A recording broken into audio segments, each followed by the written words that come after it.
ताली बजाइए सब लोग। समायोजन लेकर रहेंगे, अरे समायोजन लेकर रहेंगे, अरे समायोजन करना होगा, अरे वरना रोज धरना होगा।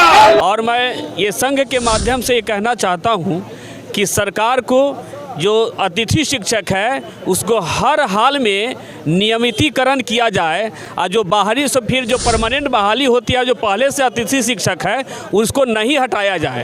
और हम लोग का एक ही मांग है कि नीतीश सरकार से कि अतिथि शिक्षक को नियमितीकरण किया जाए। ऐसी स्थिति में हम कहाँ जाएंगे जब हम 3-4 सालों से 5 सालों से अपनी सेवा दे रहे हैं, पूरे सूबे के उच्च शिक्षा को गति दे रहे हैं, क्वालिटी एजुकेशन दे रहे हैं। ऐसी स्थिति में हमारे हटने की नौबत आती है तो ये सरकार को सोचना चाहिए कि वो ऐसी स्थिति क्यों आने दे रही है।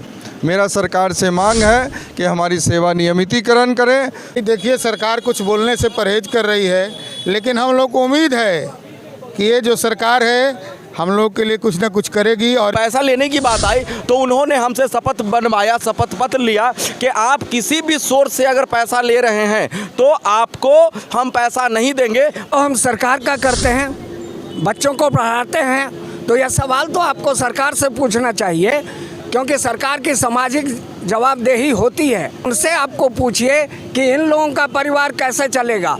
बिहार के अलग अलग विश्वविद्यालयों में शिक्षकों की भारी कमी है और ऐसे में इसका खामियाजा हमारे छात्रों को भुगतना पड़ता है। ये हमारे पीछे जो देख रहे हैं ये सभी अतिथि शिक्षक हैं और बिहार के अलग अलग विश्वविद्यालयों में कुछ लोग अभी तैनात भी हैं और कुछ लोगों की जो सेवा है वो स्वतः समाप्त हो गई है। स्वतः समाप्त इसलिए हो गई है क्योंकि ये अतिथि शिक्षक है और इनका एक जो समय होता है वो तय होता है और उसके बाद इनकी सेवा स्वतः समाप्त हो जाती है। और अभी इनकी जो मांग है परमानेंट नियुक्ति की जाए, इसी मांग को लेकर के आज ये 6 दिवसीय गर्दनी बाग के धरना स्थल पर बैठे हुए हैं। नमस्कार, आप देख रहे हैं बेखौफ न्यूज़ और अब हम आपको बात कराएंगे अतिथि शिक्षकों से। उनकी क्या समस्या है, आखिर क्या चाहते हैं वो। बिहार लोक सेवा आयोग और शिक्षा विभाग की ओर से जिस तरह से अस्थायी बहाली होती है, जो नियम पे होती है, जो मापदंड पे होती है, उसी मापदंड पे अतिथि शिक्षकों की भी बहाली हुई थी, उसके बावजूद इन लोगों के साथ भेदभाव क्यों किया जा रहा है। और इस भेदभाव का सबसे बड़ा खामियाजा हमारे छात्रों को भुगतना पड़ रहा है जो कि हमारे राज्य के भविष्य हैं।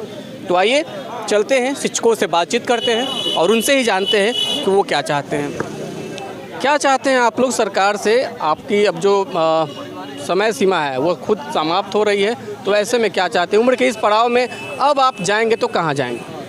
मेरा नाम अकल राम है, अभी इतिहास विभाग पटना विश्वविद्यालय के अतिथि शिक्षक हूँ। और मैं ये संघ के माध्यम से ये कहना चाहता हूँ कि सरकार को जो अतिथि शिक्षक है उसको हर हाल में नियमितीकरण किया जाए, और जो बाहरी से फिर जो परमानेंट बहाली होती है जो पहले से अतिथि शिक्षक है उसको नहीं हटाया जाए। और हम लोग का एक ही मांग है कि नीतीश सरकार से कि अतिथि शिक्षक को नियमितीकरण किया जाए। अगर नियमितीकरण नहीं किया जाएगा तो हम लोग आज 6 दिवसीय धरना शुरू किए हैं, अब आमरण अनशन भी शुरू किया जाएगा अगर मेरी मांगों को पूरी नहीं किया जाएगा। धन्यवाद। अपने सारे काम को छोड़ करके जब इनका अतिथि शिक्षक में हो गया था तो इन्होंने अपना सारा कार्य छोड़ करके विश्वविद्यालयों में पढ़ाने का काम शुरू किया और उम्र के इस पड़ाव में अब आ गए हैं कि कोई नया काम करना इसके लिए मुश्किल है। अब ऐसे में ये जाएं तो कहाँ जाएं? परिवार की सबसे बड़ी जवाबदेही इनके कंधों पे है। इनके परिवार की जिम्मेवारी कौन लेगा? सबसे बड़ा सवाल ये है, क्या राज्य सरकार, क्या शिक्षा विभाग इसकी जिम्मेवारी लेगी? यदि लेती है तो ठीक है, यदि नहीं लेती है तो इसका जवाब उनको देना पड़ेगा। क्या लग रहा है सर, अब ऐसे उम्र के पड़ाव में कुछ लोग 55 वर्ष के हैं, 60 वर्ष के हैं, अब ऐसे में कहाँ जाएंगे वो?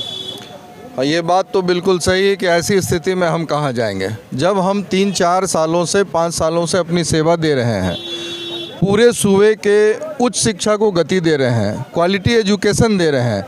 ऐसी स्थिति में हमारे हटने की नौबत आती है तो ये सरकार को सोचना चाहिए कि वो ऐसी स्थिति क्यों आने दे रही है। मेरा सरकार से मांग है कि हमारी सेवा नियमितीकरण करें। हम बिल्कुल प्रतिबद्ध हैं और डटे हुए हैं और हम अपने राइट के लिए, हमारा नैतिक अधिकार है, हमारा डिमांड है, हम अपने अधिकार की लड़ाई के लिए लड़ रहे हैं और हमारी सेवा नियमितीकरण करें।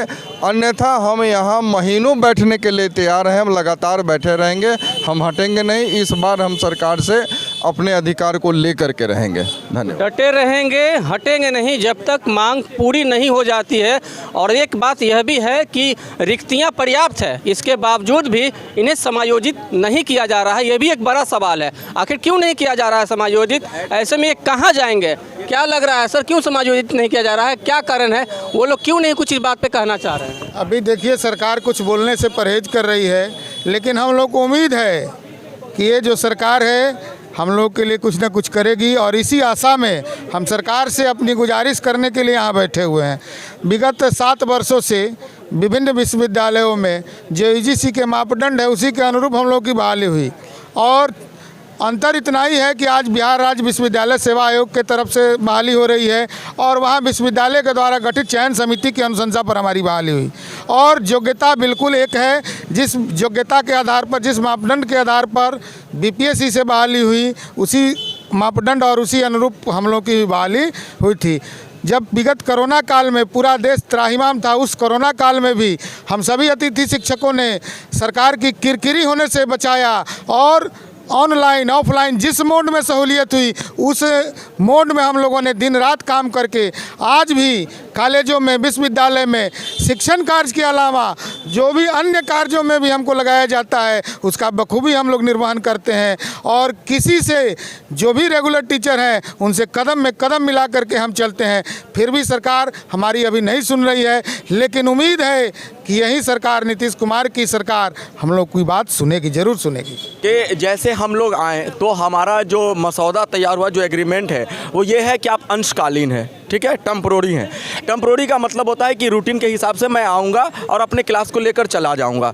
लेकिन उसके बाद जब अगला रिन्यूअल हुआ तो उसमें बाज़ाब्ता लिख दिया गया कि आपको अपने ऑफिस में ऑफिस टाइम में रहना है, यानी कि ऑफिस टाइम अगर 10 बजे से शुरू होकर 3 बजे तक है तो मुझे वहाँ रहना है, जबकि मैं अंशकालीन हूँ, ठीक है।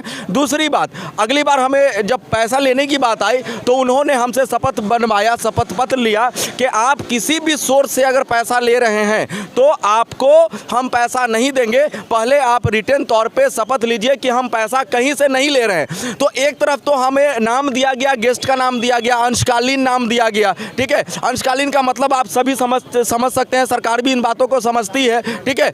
और दूसरे तरफ ये कहते हुए काट दिया कि हम आपको पैसा नहीं देंगे अगर किसी भी तरह से आप पैसा ले रहे हैं। तो अगर जो भी साथी हैं 35 साल, 40 साल, 45 साल, 50 साल, कुछ साथी ऐसे भी हैं जो BSc में फॉर्म तक नहीं भर पाए हैं ड्यू टू एज बैरियर। अब बताइए वो कहाँ जाएंगे? आपने ज़बरदस्ती हमसे रिज़ाइन करवा दिया। हमारा जो भी रहा हो 10,000, 20,000, 25,000, 50,000 रुपये का काम आप छुड़वा के हमें यहाँ बुलवा लिए, और आज इस पड़ाव पे अगर आप बोलते हैं कि नहीं हम आपको समायोजित नहीं करेंगे या फिर रिन्यू नहीं करेंगे, तो वो लोग कहाँ जाएंगे? ठीक है, कहाँ जाएंगे, बड़ा सवाल है। कुछ ऐसे भी शिक्षक जो है, अतिथि शिक्षक हैं, जिनके घर में बेटियों की शादी है, किसी के घर में बेटे की शादी है, तो ऐसे समय में उनके कंधे पर एक बड़ा बोझ है। अब कहाँ से कर्ज लेकर वो करेंगे, ये बड़ा सवाल है। काम तो हम सरकार का करते हैं, बच्चों को पढ़ाते हैं, तो यह सवाल तो आपको सरकार से पूछना चाहिए, क्योंकि सरकार की सामाजिक जवाबदेही होती है। वो उनसे आपको पूछिए कि इन लोगों का परिवार कैसे चलेगा। और आप तो बहुत बड़ी बात कह रहे हैं, आज तो 9 महीने से कुछ विश्वविद्यालयों में हम लोगों को 1 पैसा वेतन नहीं मिला है, जबकि मासिक मानदेय की बात होती है। क्यों, क्या सरकार के पास इतना पैसा नहीं है कि हमें हर एक महीना पैसा दे सकती है? 9 महीना से साहब कैसे परिवार चलेगा? मैं तो आज की बात कह रहा हूँ, आपने तो भविष्य की सवाल किया है। भविष्य हमारा जो है संकट में है, इसलिए हम यहाँ आज धरना पर बैठे हुए हैं। एक सवाल आपने जो पूछा था आपने ललित भाई से कि इस उम्र में आ गए और आप इस स्थिति में हैं क्यों, मैं आपसे ये एक सवाल आपके सामने रखना चाहता हूँ कि बिहार सरकार बिहारियों के साथ क्यों दोहरी नीति अपना रही है? बिल्कुल स्पष्ट है। 2014 में आपने वैकेंसी निकाला तो क्या किया? 2009 रेगुलेशन लागू कर दिया, जबकि बिहार में वो रेगुलेशन लागू ही नहीं था। अब जब उसके बाद वैकेंसी निकाला तो फिर जाके आप उम्र तो बढ़ेगी ही, अब आप कहते हैं कि आप संकट में हैं। हमारी बहाली ठीक उसी नियम पर हो रही है, उसी तरीके से हो रही है, उसी तरह का बोर्ड से इंटरव्यू हुआ है जिस तरह से कि आयोग में हो रहा है। और आयोग में मैं दावे के साथ कह रहा हूं कि चारों तरफ से जो आवाज़ें उठ रही है कि पारदर्शिता का अभाव है, जबकि हमारी नियुक्ति में पूर्ण पारदर्शिता थी, उसकी जांच कराई जा सकती है। फिर हमारी नियुक्ति को क्यों नहीं आप, हमारी सेवा को क्यों नहीं आप समायोजित करते हैं? बिहार में बिहारियों के साथ क्यों दोहरी नीति हो रही है? लेवल फील्ड होना चाहिए। जब कंपटीशन होगा, नौकरी की बात आएगी, इंटरव्यू की बात आएगी, तो हम कहाँ टिकेंगे? उनको नेट और जेआरएफ में आप नंबर दे रहे हैं, बिल्कुल अच्छी बात है, आप उनको दीजिए, लेकिन हमारे यहाँ तो वो लागू ही नहीं था। तो उतना बोनस पॉइंट तो हमारे यहाँ मिलना चाहिए पीएचडी वाले को।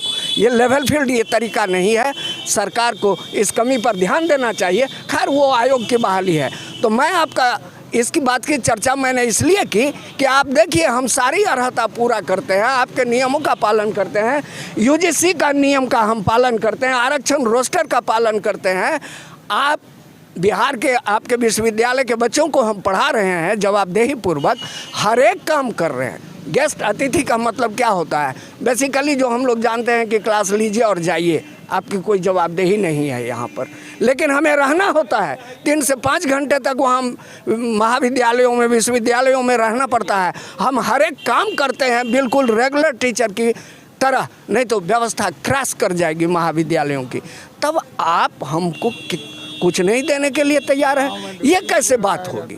बिहार में उच्च शिक्षा में सुधार की बहुत ज़रूरत है। अगर रेगुलर बहालियाँ चलती रहती तो फिर ये स्थिति नहीं आती।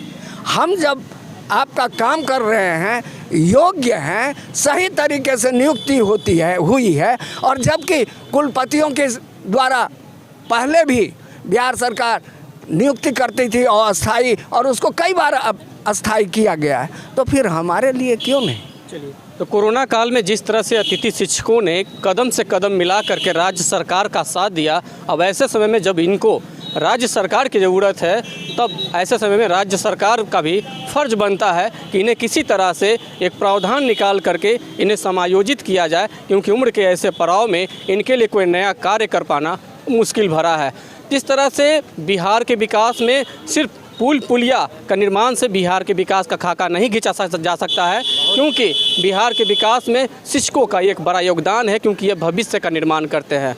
वैसे भविष्य का निर्माण करते हैं जो कल हो करके इसी राज्य का विकास करेंगे। तो इन अतिथि शिक्षकों का क्या होगा? क्या इनके लिए राज्य सरकार कोई प्रावधान निकालेगी, कोई नियम निकालेगी? कुछ ना कुछ तो इनके लिए करना ही होगा। तो आप इसी तरह की खबर को देखने के लिए आप हमारे चैनल को सब्सक्राइब करें, और आप हमें फेसबुक पे देख रहे हैं तो हमारे पेज को लाइक करें, और हमें ट्विटर पे फॉलो करना ना भूलें। धन्यवाद।